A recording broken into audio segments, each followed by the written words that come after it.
ஒவ்வொரு காலையும் நம் மனதை நல்ல எண்ணங்களால் நிரப்புவோம். ஒரு நல்ல சிந்தனை உங்கள் நாளை இனிமையாக்கும். இன்றைய சிந்தனையை கேட்டு அதை வாழ்வில் நடைமுறைப்படுத்துவோம். தினம் ஒரு எண்ணம் உங்களை அன்புடன் வரவேற்கிறது. எம் ஜெயராஜ் அன்னபாக்கியம் மகளிர் தன்னாட்சி கல்லூரி, பெரியகுளம். வணக்கம் நண்பர்களே. இன்றைய சிந்தனைக்கு முயற்சி திருவினையாக்கும். ஒரு காட்டில் ஒரு மரத்தில் கழுகு ஒன்று வாழ்ந்து வந்தது.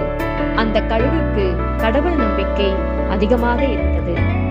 அது கடவுளை வேண்டி தினமும் தியானம் இருக்கும். அப்படி தியானம் இருக்கும் போது அதுக்கு ஒரு நாள் ஒரு சந்தேகம் வருது. நம்ம தினமும் கடவுளை வேண்டி தியானம் இருக்கோமே, அது கடவுளுக்கு தெரியுமா என்று நினைத்தது. உடனே வானத்தை நோக்கி, கடவுளே, நான் தினமும் உன்னை வேண்டி தியானம் இருக்கிறேனே, அது உங்களுக்கு தெரியுமா என்று கேட்டது. உடனே கடவுளிடமிருந்து பதில் வருது, கண்டிப்பா எனக்கு தெரியும். என் மேல அதிக நம்பிக்கை இருக்குங்கிறதுனாலதான் எனக்கு தெரியும் என்று கடவுள் சொல்றாரு. அதுக்கு ஒரே மகிழ்ச்சி. கடவுள்கிட்ட இருந்து பதில் வந்ததுக்கு மீண்டும் கடவுளை பார்த்து கேட்டது, எனக்கு இன்னைக்கான உணவு கிடைக்குமா என்று. கண்டிப்பா கிடைக்கும், நானே அனுப்பி வைக்கிறேன் என்று சொல்லி கடவுள் மறைஞ்சு போடுறாரு. கழுகுக்கு இன்னும் சந்தோஷமாகிடுச்சு. இன்னைக்கு இறை தேட வேண்டிய அவசியம் இல்லை, அதனால் மீண்டும் நம்ம தியானத்துல இருக்கலாம் என்று சொல்லிவிட்டு காலையில் இருந்து தியானத்துல இருந்துச்சு. இரவு நேரமாகியும் உணவு வந்த பாடில்லை. அதனால கழுகுக்கு ரொம்ப கோபம் ஆகிடுச்சு. வானத்துல இருந்து மீண்டும் ஒரு குரல் வந்துச்சு, கடவுள் உனக்கு உணவு அனுப்பினேனே, வந்துச்சா, நீ சாப்பிட்டியா என்று கேட்டார். கழுகு கடவுளை பார்த்து சொல்லுச்சு, நீங்க என்னை ஏமாத்திட்டீங்க, எனக்கு எந்த உணவும் வரல, நான் கோபமா இருக்கேன் என்று சொல்லுச்சு.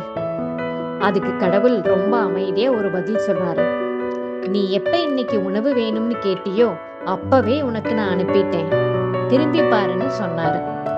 திரும்பி பார்த்த ஒரு தவளை இறந்து கிடக்கு. இதுதான் இன்னைக்கான உணவு, ஆனா நீ திரும்பி பார்க்கல, கடவுள் அனுப்பிடுவாருன்னு நீ தியானத்துல இருந்த. கடவுள் நம்பிக்கை இருக்கணும் தான், ஆனா உன்னுடைய முயற்சி கொஞ்சமாவது இருக்கணும்.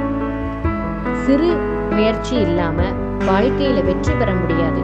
முயற்சி திருவினையாக்கும் என்று சொல்லிவிட்டு கடவுள் மறைந்து போயிட்டார். இந்த கதையிலிருந்து நாம் தெரிஞ்சுக்க வேண்டிய முக்கியமான விஷயம், என்றைக்கும் நம் முயற்சியை கைவிடக்கூடாது.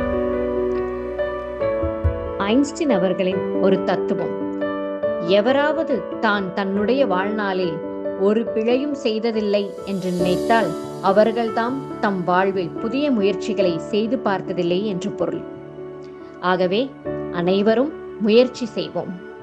நன்றி, வணக்கம்.